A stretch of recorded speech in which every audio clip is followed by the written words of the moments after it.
I would also like to start by acknowledging custodians of the land we meet on and pay my respect to their elders, past, present, and emerging. I'd like to thank Yossi for the invitation and for Zionist Victoria for welcoming me to talk to them. It's been more than 3 years that I came to Australia. I had a lot of hopes and a lot of expectations. And so far I've been very impressed. We saw the video that went with the national anthem. And all these remarkable, beautiful places all over this beautiful continent of yours. But to me, in my eyes, what's more beautiful is all the kindness of its people. Everywhere I go, I've been blessed by a warm welcome.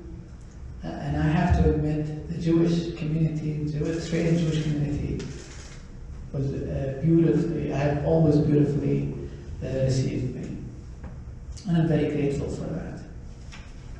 And having worked so long in the US and the United States, I've seen the same courtesy from the hundreds of American Jewish friends who are still, sending me these beautiful postcards, either from Washington or California or elsewhere.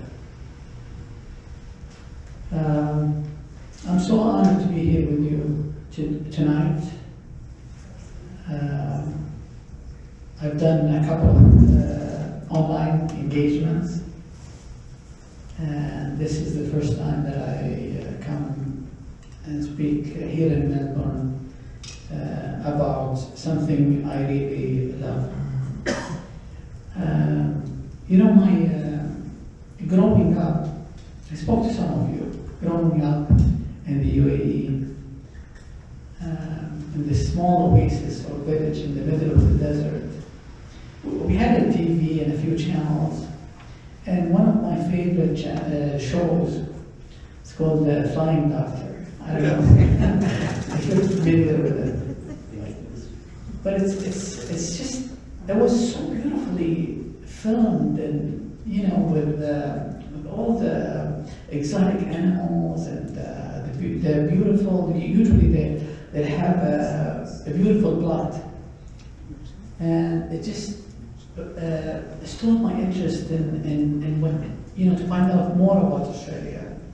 But my path took me to the UK and then to the US, and I never imagined that after so long I would come and be here, work here. It's very significant because we had really good relations with Australia so far. We are Australia's largest trading partner in the whole Middle East and North Africa by a few folds. And after I came, we just recently have been discussing having a comprehensive economic partnership agreement.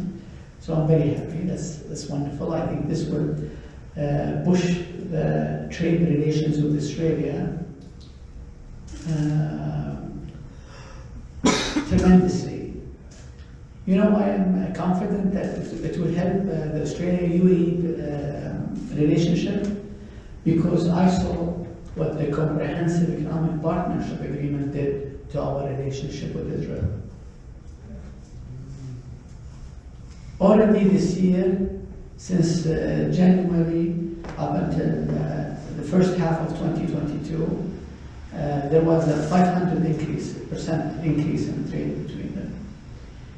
reaching almost to half, what we had with Australia a few years ago, almost $2 billion. And many success stories, in different fields, but that didn't surprise me, to be honest with you. We are a trading nation, and the Jewish people are famous for being entrepreneurs and ones who would take risks and do a wonderful job trading all over the world. But the cultural ties are amazing. You have no idea how many people I run into from the Jewish faith who say, we've been to Abu Dhabi, we've been to Dubai, just after the Abrahamic Accords. So the people-to-people relations have been fantastic. We grow in our relationship. I'm very jealous, I always say this, of the UAE-Israeli relationship. But hopefully our relationship with Australia will continue to be stronger with your help, and it's really a pleasure to be with you here tonight. It's been a challenging, a new decade that we live in. There is a lot of hostilities, not just in the Middle East, but unfortunately elsewhere. And my country, foreign policy, we believe in resolving differences is heart and center to where we want not just our region but the world to go to, building on the common good, and as well as strengthening solidarity, not just in our region but elsewhere.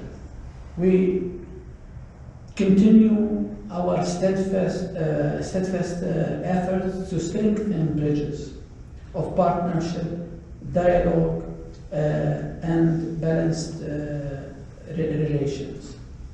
And if you talk to a lot of people, that are familiar with the relationship, they will tell you that it's based on trust. It's based on credibility, and it's based on mutual respect.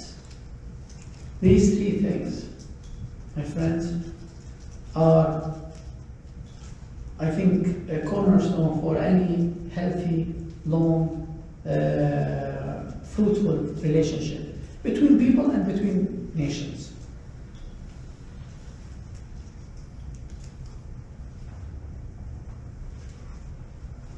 I'm very proud that my country have been seeking an active role in global issues, including climate change, which is a big subject now that we had COP27 in Sharm el-Sheikh, and I'm happy to report that we are hosting COP28 in Dubai next year, next November, and hope to see some of you back there, if you are interested in these issues.